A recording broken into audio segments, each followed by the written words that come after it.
Well, so nice to meet everyone. My name is Reth. I work at Rialtic, which is a healthcare payment integrity platform. I've been here about 3 years, and I've been in recruiting about 14 years. It'll be 15 next year. So I'm excited to talk a little bit about what I've seen in the market. This is meant to be very much like a conversation, and I'd love questions and talking about your experience. But a quick background on me is I started out in recruiting back in 2012. I started out in finance specifically. I really hated that, but 2012 was a dark year for finance. And then I ended up switching into like a recruiting firm that specifically focused on lawyers. I was there for about 5 years, and then I started and launched a bunch of talent departments at venture capital funds, and then moved into healthcare about 6 years ago. And I'm really passionate about, especially women or minorities, both, really kind of advocating for themselves in the workplace. So now I do a lot of talks. I go to a lot of conferences. I write a lot, just kind of about people advocating for themselves. And over the last kind of 14 years in startups specifically, I feel like I've seen a lot of trends. So that's a little bit quick about me. I live in Brooklyn. I've lived in New York now for about 14 years as well. So probably time to change it up at least a little bit. But I'm outside of work. I love yoga. I love Pilates. I love traveling. My next trip is to Mexico City. So if anyone has any recommendations, please DM me because I'm really excited. But I'm going there for a wedding the end of May, and I'll be there for about 2 weeks. So if anyone has any ideas there, let me know. That's a quick about me professionally. And I would love to connect with you after this talk too. So feel free to reach out to me on LinkedIn, and would love to make a connection. But it's a quick about me. I'm going to ask a loaded question then. And this is an interesting one. I'll keep it as anonymous as possible. But when should engineers really start worrying? Like when salespeople get reduced, when people ops get reduced, or any of those are like, really big warning signs. Like usually, most companies don't go straight into engineers. Engineers tend to be the last ones to be, affected. But what's a good predictor of saying like, yeah, this is coming? Yeah, it's a great question. I usually notice when there's a lack of hiring. And so I've never really been in an organization that has like 500 openings or anything like that. But the moment they kind of take those openings back or walk it back in any way, like a company performance should be something you should always have an eye on. So I don't know what it looks like in your current company, or if you're looking for a company, if you have regular check-ins about like a town hall or like a business performance update, that is really a good indicator. So, confidentially, my company is new. It's only been around for 3 years, and healthcare is very, very slow. But we don't have revenue right now. That we were never hiring at a mass scale. So for us, we're not going to do like a mass hire, like layoff situation, but we have done cuts in the past that are 5 to 10%. And since there's 65 of us, obviously it's a smaller organization. But usually you get either some sort of message from the CEO or, the business team or the sales team just saying the revenue is just not coming in this year in the same way that they're predicting. I mean, I think, all of us are pretty aware of the world at the present time, and there's war, there's conflict, there's a good amount of life is getting really expensive for most people, right? So I think that in terms of really understanding, is your company delivering on performance? That's gonna be number one. But the number one cost for most companies is headcount. It is the most expensive thing that people spend money on. So they'll work on being just more strategic in that way. Nobody wants to do a big mass panic situation. So a lot of people will, I think it's reading between the lines. I'm like, did you slow down hiring? Are you potentially cutting people that were, I guess maybe if they were reviewed and they got we have a 5-point system. So it's 1 to 5. We would, and if you're a 2 or a 3, it's kind of not really the level that we would expect you to perform at the company. So they look at lowest performers first, usually, at least in the strategies that I've been a part of. And we look at new hiring. So that way, we just either decide to move it down by a quarter or up by a quarter. It really just kind of depends on the company and what kind of financial impact that would have. Right now, you can kind of see that there's a tech trend of a lot of layoffs. I don't know if anyone was reading the news this week, but Amazon and Google also announced layoffs. And what's really intricate about the startup culture, I guess, like ecosystem is we're really dependent on each other, right? So it's like if Amazon's falling, Google's falling, Snapchat's also not doing well, Twitter's not doing great. It's been a little bit of a tech bloodbath for the last 3.5 years. When you think about all those things and all those services, they're all codependent and interdependent on each other. So like startups like Notion, for example, or Figma, it's all very intricate because these are all tools that we all use, or Asana, right? Or Trello, RIP. But that being said, there's a lot of companies that are just really interwoven with each other. So when you think about the startup ecosystem, it starts with big tech, and then there's like all the small tech that feeds into big tech, and then there is like that bottom layer of like new, small companies. I think if you're in startups or tech in general, you have a little bit more of a risk appetite than someone who's a little bit more traditional that might have gone to like a more traditional road. But even McKinsey and BCG are announcing layoffs and giving people $300,000 packages to leave. So it's kind of like a workforce trend prediction and problem. Like there's a lot of millennials in that are taking over in terms of like workforce planning in general, and also having to map for that. But the biggest indicators are really around revenue. Are you hitting your goals as a company? And also, are you putting off hiring, pausing hiring, or, just kind of announcing that you're just going to slow down things that cost a high burn? I just wanted to do a quick follow-up on that because I think this is really interesting and really important. We get a lot of people who come in and, say, well, my company's done layoffs recently.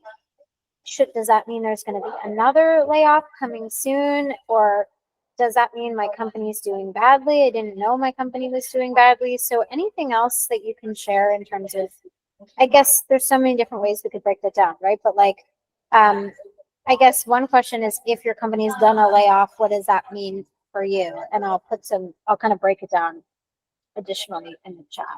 Yeah, absolutely. So if your company has just done a layoff, there's so many reasons why people do layoffs, but especially now, there's never a good time for a layoff, to put that out there first. But if I was a company and I already kind of wanted to press reset a little bit in terms of, if I was a public company, for example, if it's a down quarter and I really want to kind of raise it up. I used to work at a company that was governed by a board, and I was only there a year, but we had 8 layoffs, I think, between 2020 to now. And there's only 800 people, and it was like a 50-person cut each time. Obviously, that was not managed well. And I'm not telling you to panic or, think, wow, like the sky is falling and like, what am I going to do without a job? That is obviously very, very stressful. But at the same time, like just because your company did a layoff doesn't mean they're going to do another layoff. And it doesn't mean that it's going to be you. They just usually kind of assess. There are times when like your position just isn't adding it, and it's not a personal thing. Like I think you kind of saw this in 2020, and obviously there are times where it is a personal thing, and either you weren't performing or meeting expectations, and you're getting a warning. Like we had to do something like that last week. But that should be less of a surprise. Mass layoffs in general are just pretty short-sighted for the most part, that they're not effective. But now that it's become a little bit more of like a faster way to get to the bottom line, especially for bigger companies, it's a little bit more normal. And I'm of the nature of being like, just being prepared is helpful, but not because I think I'm going to get laid off tomorrow. I hope that doesn't happen. But I've been through a layoff, right? I've been through one before. And there's a lot of things I really wish I kind of learned about or knew about when it happened, because it was such a shock that I would love to kind of relay that experience. But, I think the best way to be prepared in this kind of situation is really to be on the offensive. So I'm not saying, apply to 50 jobs a week or anything like that. But I mean, keep an updated resume, really quantify your wins, and really, the loyalty around this to different companies, your loyalty really should be to yourself. So I'm not saying, discouraging company loyalty. It's just, I'm not sure that is really what you want to optimize for in this economy and in this situation and in 2024. somebody share their own experience, which is one thing that happened at my company before layoffs to engineering was our offsite and annual performance review was pushed back. And I think I had a follow-up question too, I like that other question down below, but are there certain times a year that layoffs are more likely or less likely to happen, and why? Yeah, the most common times for first of all, it kind of happens all the time. So it used to be that they would do it, in the mid-year when they realize that they're not going to make their numbers for this year. So it'd be like then. So in Q1, you have this like fresh, new, shiny budget that's like reset, and you're kind of talking about your allocations for this year. By Q2, Q3, you can kind of forecast how much revenue you, depending on your company, will make in that year. So it's really common to get cut in Q4, which is a bummer because that's Christmas and holidays. But it's usually Q2, Q3, in terms of those kinds of specific cuts. We see less cuts January 1st, March 1st. There was another question, a good follow-up about that, which is, so based on numbers that the leadership team shares with you at different points, how can you read into that? What should engineers specifically be looking for in the numbers to tell? Because sometimes people still seem surprised, even if they sort of, like, it doesn't seem necessarily like, oh, numbers are bad, this is coming. It can be sort of tricky to tell for people sometimes. Yeah, absolutely. I mean, for the most part, they don't usually show the full deck, if that makes sense.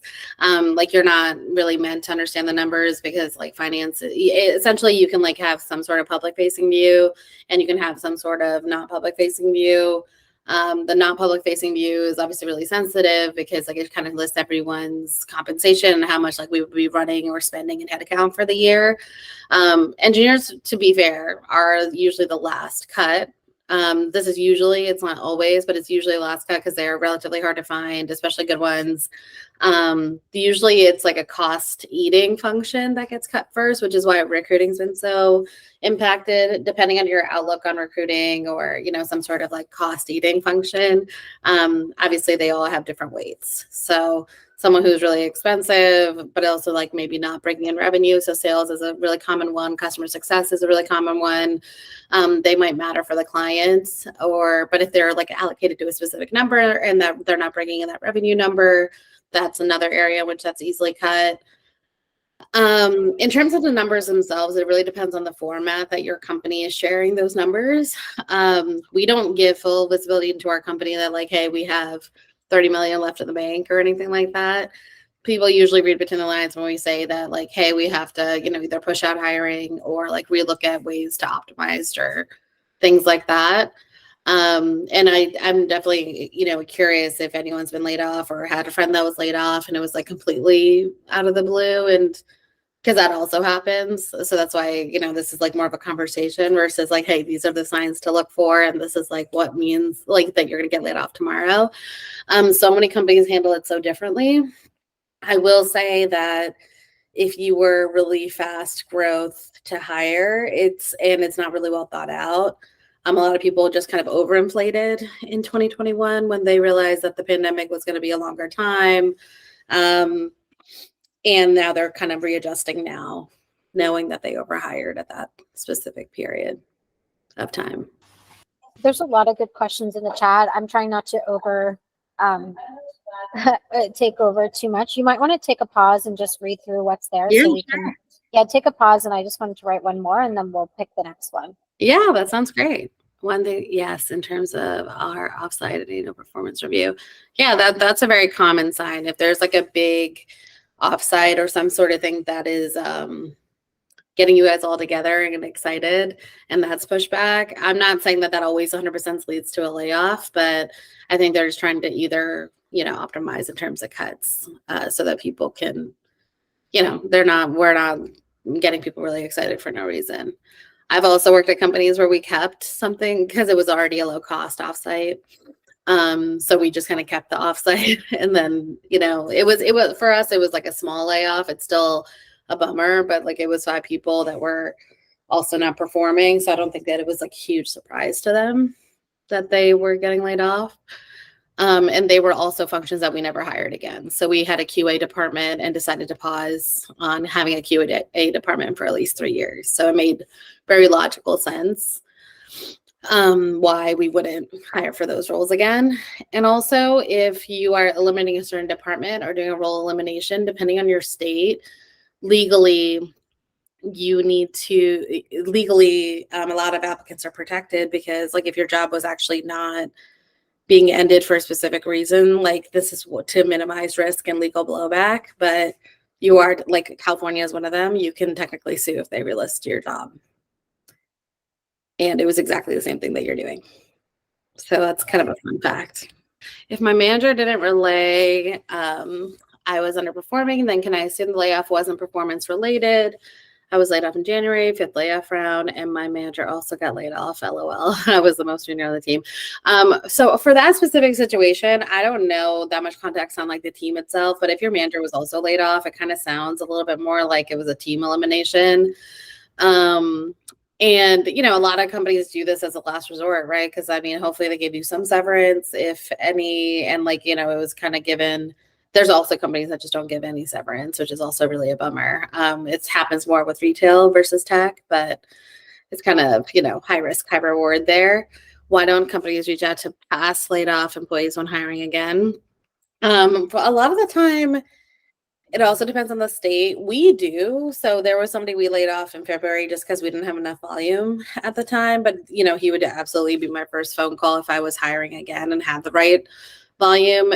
There's also companies that, definitely give you employment assistance, or if you're really close with your background, or,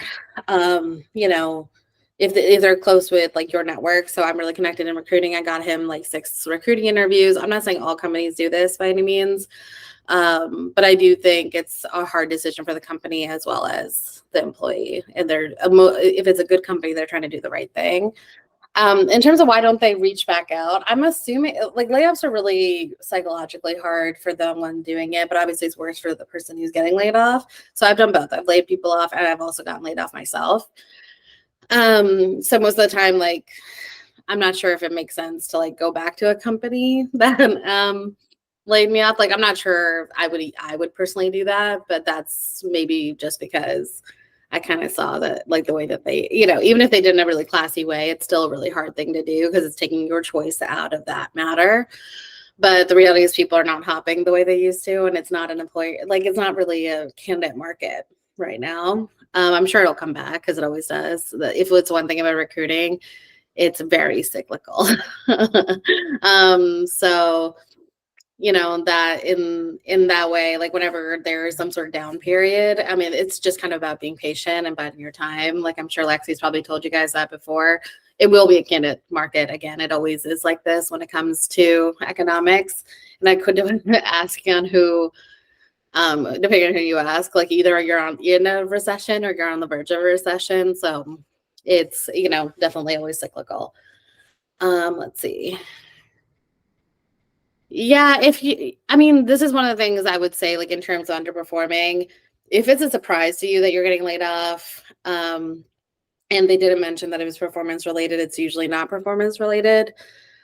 You're allowed to ask during the layoff itself. You're allowed to say, like, hey, how will this layoff be talked about? Like, how can you give me some insight into why this particular team was eliminated, and especially my performance? Because legally you're allowed to know why they cut that team. But if your manager was also laid off, including you, it seemed like more of a team elimination. So I don't think it was really around performance for that one. In terms of, can you talk more about cost eating and how to tell if your team is too big versus right sized? Yes. So depending on the team, a workforce model is allocated depending on revenue and clients, and that happens internally and externally. So we'll use my team as an example. We had 2 recruiters. We have 65 people. We're growing about 30 people. We have no revenue. So we have 2 recruiters, and we had like 1 people associate. If I look at how much volume my recruiters can take, it's probably like 8 to 12 in terms of recs, depending on how complicated those are. So I'm going to, in my staffing plan, assume that those heads can handle that kind of volume. The moment that I'm told that like, hey, this volume just wouldn't make sense because of revenue, because of delays, because of those things, I can see basically that I can consolidate like this one job because it's less of a scope with one person versus the two people that I originally had outlined. I don't usually love that. I love to predict as much as I can, but the world is the way it is, and the recession's kind of affecting everyone. So it's in my best benefit to be like, okay, I don't really know what this extra person's going to really be working on. It makes more sense for me to eliminate that person. And if I decide to ever restaff again because we got all that revenue back or that client back, maybe I'll do something on a more contract basis in 2025. So most of the time it's if you design your team, you can kind of see if one's not being optimized. But every position should kind of have like a scope of work that makes sense for this person to have a full-time role. If you're legally required to ask about why you were laid off and they give you a crappy answer, should you take action? What are the pros and cons? So most people don't sue because you can, first of all, it takes a lot of money in this country to stand to sue anybody, right?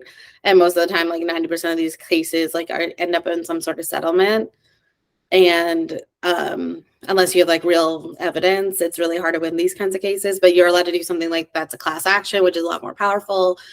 I don't know how much you guys follow Google, but they're kind of like a case study in this because they have some of the worst class actions against them ever when it comes to racial discrimination, hiring, and sexism in the workforce.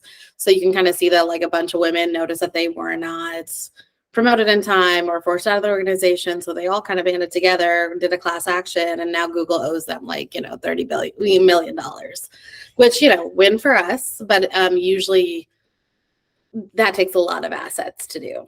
So I'm not saying, I'm not, giving any legal advice here. The reality is like layoffs are a lot more normalized now, which is a good and a bad thing. It's good in the sense that like a lot of people no longer associate shame with it.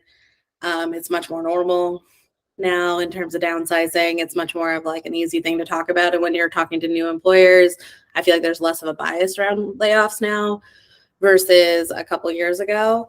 The cons are obviously that, when you think about the stress level of it, they actually compare it to, it's also not, it's taking your livelihood and it's also taking a routine. So it's doubly hard for psychological and monetary reasons. So the stress level of it, depending on how you process stress, is equivalent to be something pretty severe. So that's, I would say, one of the major cons. And in terms of references, if you were laid off, if you're a good performer, if you made some sort of impression at the company, and you feel comfortable asking, everyone I know has wanted to help, either has been laid off or has experienced some sort of layoff, even like they call it survivor's guilt if you're the remaining person after a specific layoff, or, just kind of has some sort of tangential experience with it. So most people I know are really excited to help you out. So we'll write a LinkedIn recommendation for you. We'll refer you. We'll network with you and try to help in any kind of capacity as much as they can. And if they give you a crappy answer, just circling back, if I miss anything else, what are good questions about the financial stability of potential employers? What will they actually answer that is helpful versus not going to get answered? They will probably, it's completely within your right to interview at a new company and ask a little bit about annual recurring revenue. So you're allowed to ask about the pipeline health if it's like a specific SaaS company or some sort of company that depends on something else for them to make their numbers. So say you're selling a product, selling a service, or that you're like some sort of service partner to like a bigger organization, you're allowed to ask like, hey, what are some of our revenue goals for this year? How is engineering or my specific function really helping support that? And from what you can see in our pipeline, are we looking to make our goals this year? And that's completely within your right to ask. And I mean, most people are trying to be straight with you on that. It's always a good sign if you're actually hiring and getting these interviews to ask those questions, because it's gonna I wouldn't work somewhere that I personally wouldn't invest at because you're investing your time, and it should be something that you're kind of getting in return. Not everyone has that mentality. To some people, that like it's just a job, and that's also completely valid. This is not a conversation to say this is what you should do. It's just more of offering different perspective on what resonates with you. So I would only take like what resonates with you versus going into it with a specific perspective. Let's see if there's anything else that I missed in here. Oh no, it's okay, Lexi. You're not monopolizing the chat, so it's not a big deal at all. Let's see. Financial stability of potential lawyers, understanding severance packages. So I don't know if anyone's willing to share their layoff story. If not, like I'll absolutely talk about mine. But in terms of a severance package, a good one at this stage really depends. Anywhere between 3 to 5 months is good. Like 6 months is great, but only the big tech companies are really offering that. I know people that sometimes we assess severance package based on how long they've been at the company. So if I were laid off tomorrow, I probably would get 3 months because I've been here for three years. But my recommendation there is to ask for more. So if you got a severance package, they're trying to minimize their legal blowback as much as possible. So within their incentive, and they're incentivized to get you to sign and take the package. So that's why they hoard this package over you. Depending on the state, you also have like a certain amount of time to go back on your signature. So California, for example, you have 2 weeks to decide if you actually meant your signature. If they can't give you more cash, so like say they gave me 3 months and I asked for 4 months, and they said like, hey, sorry, that's like not possible, I would ask for more stock, or making sure my stock vests early, because that's also a form of compensation. So that's something that I would ask. I would also ask about extending my COBRA coverage. A lot of people offer 3 months. I would ask for 6, or I would ask for a year, and see if the employer would take that on. There's so much more that's just not compensation that you can ask. And the worst thing that they'll say is no. But a lot of people, those are all 3 things that I've done or like coach people to do, and they all have gotten an answer. So I tried to negotiate, and they said your package is put together based on your tenure and location and cannot be adjusted or negotiated. Yeah, I mean, sometimes, they will say no, unfortunately. And then they were just like, hey, you could sign this and take the package, and that's the best they can do. Is that kind of the way that they did it? Yeah. Okay. Did you talk to like a HR person when that was doing it, or was it your? Okay. Okay, got it. And for COBRA, did they give you anything with that? They did. Yeah. And that they're taking on, like they're taking the coverage for it, like they're paying for you? Yeah. Okay. To a certain amount of time, I think. Okay. All right. Sounds good. Yeah. And I mean, I'm not going to say that all these tips work when it comes to negotiating or things like that. Depending on how big the company is, depending on their actual financial health, it could have been the best that they could have done, because they are, no matter what, they're doing a layoff. So it's not good.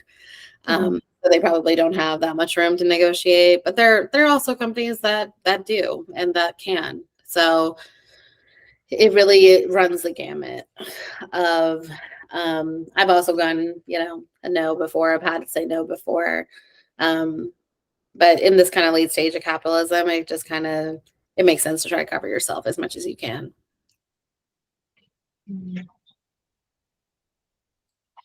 Let's see, how to negotiate for better terms, include extended outplacement services, references, understand your legal rights. Yeah, I mean, I would really recommend checking out employment law.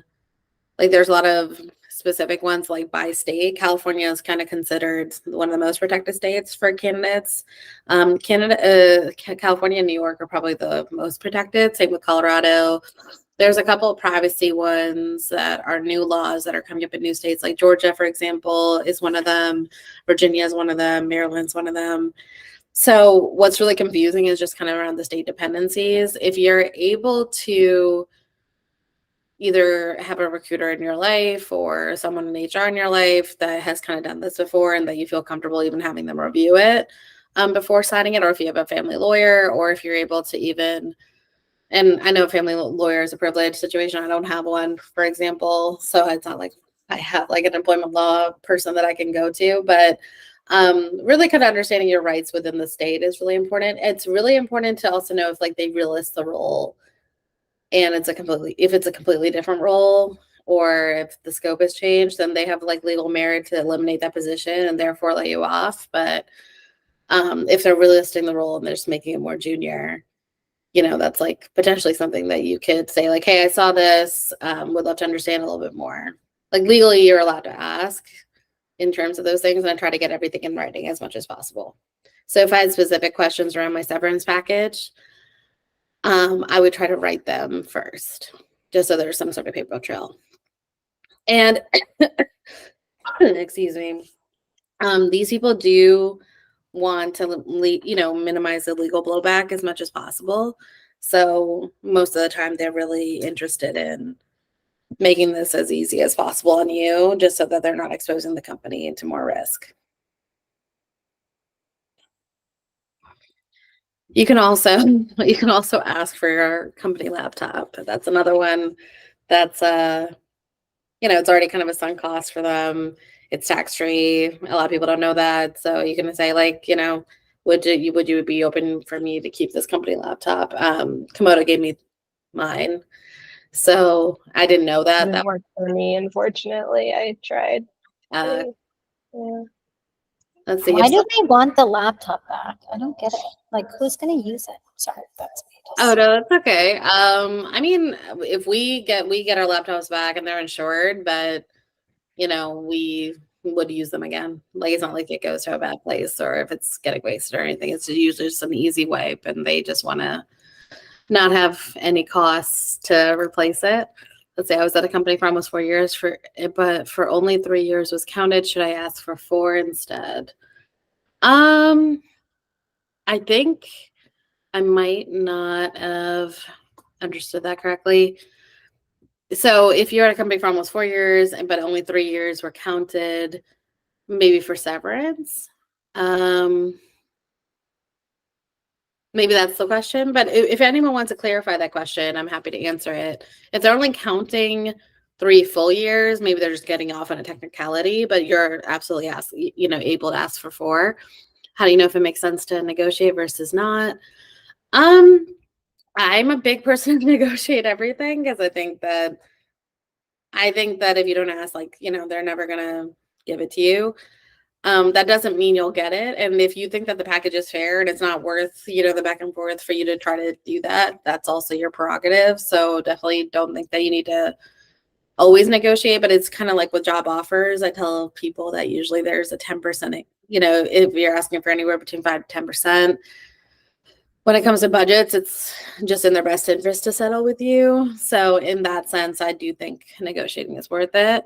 But that really depends on the company, the size. I think if you have a lot of people that were laid off and your package is not typical, like that's why I do encourage people to openly talk about their packages with people. You can kind of see like what people have gotten away with in the past.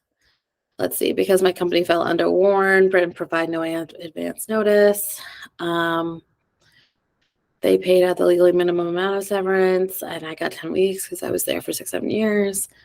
Okay, got it. Yeah, I don't know if you guys don't know what WARN is. It's a really interesting act because basically you have to disclose that you're planning on doing layoffs because of the specific act called WARN, and you're allowed to check that website. And usually they have to notify that website 2 months before layoffs are announced. And the reason that that's really interesting and great to know is because, that way you can kind of predict a layoff literally, but not every company is legally required to do that. So you don't have to. So if you're less than 100 people, or depending on the state where the company has headquarters, they don't have to abide by the WARN Act. So just something to think about. Let's see, any logistics, phone versus email. If you're able to do it over email, that would be my absolute suggestion. And I think that's really good for people who don't like to, talk on the phone as well. Only because, and if you do talk on the phone, I'm not saying that it's a bad thing to do either. If you're going to do a phone conversation, you should definitely follow up that conversation with a written record of what you understood the conversation and the outcomes to be. So if I called, so I'm really close to our HR department because I am one of the leads on it. I would call maybe to negotiate like my package, but then I would send a recap email after and say, hey, this is what I understood this conversation to include, and this is what I understood out of that conversation. Can you advise me of next steps, dates, and when I should be expecting this to be resolved? So it should be really, that way I can always reference it. I was fortunate to get 16 weeks for 3 years of tenure. And now part of my, yes, I think that that's really important. Like, I think it's also a great question to ask during interviews. It might feel awkward, and I don't think you have to phrase it in an awkward way, but understanding their layoff history and how they did it, I think is interesting. So if I'm interviewing a company and I saw that they did layoffs 2 years ago, I would be really curious on how they handled that, because I think especially in this kind of environment, your values are the only thing that kind of sticks you apart. I don't know how many people saw the Carta layoff. It was really well televised. The CEO wrote this like big blog post, and I'll circulate it in the chat. In Slack after we're done this conversation. But he was very much like, hey, it's my fault that you're laid off. And he owned it. So, it was a bad outcome, but I think it's really important. I think it's really important to own your bad outcomes. I think that that's really high integrity forward. One company that did it completely wrong was Bird. I don't know if you heard about this layoff situation, but it was 10,000 people over Zoom at the same time. And they're considered one of the worst, layoff stories in history. My company started selling the M1 MacBooks for $300 starting the third round layoffs. Oh yeah. I'm kind of shocked that they're even selling them. That's so interesting. If someone was laid off a few months ago, is there anything that you can go back and do? It depends on what you want. So if you sign something, I think a lot of people stop fighting because they think that signature on this specific document is going to be held up in court and you can't do anything. So if you want more severance, it's most likely potentially hard to do that piece. But if it's just kind of understanding the more the circumstances are and why you were selected for a specific layoff, that's kind of a different conversation. But if anyone wants to expand upon that conversation, I'm happy to talk about that. Anything you think people should know about non-disparagement agreements? It really depends on state by state. So ChatGPT is also really great at this. In terms of just if you even give people the contract, I wouldn't give people a lot of, ChatGPT, like a lot of really insightful things about you and your performance and your particular, I wouldn't identify the company or anything like that. But if I wanted to look at a contract and really understand it crisply, I would say, hey, can you summarize this one clause for me? And also they know some of the states. You can also Google which state coverage that you have. And you can also understand a little bit more about employment law there. It's usually really hard. Companies know how much risk there is, and there's usually an employment lawyer that has reviewed all of your severance agreements. So usually that's not something that people are trying to pull the rug underneath that of. Sometimes there's sensitive information on the computer and they want to minimize leak. So I got an extra $2,000 for the laptop. And yeah, I think I got everyone, but any other questions before I let you guys all go?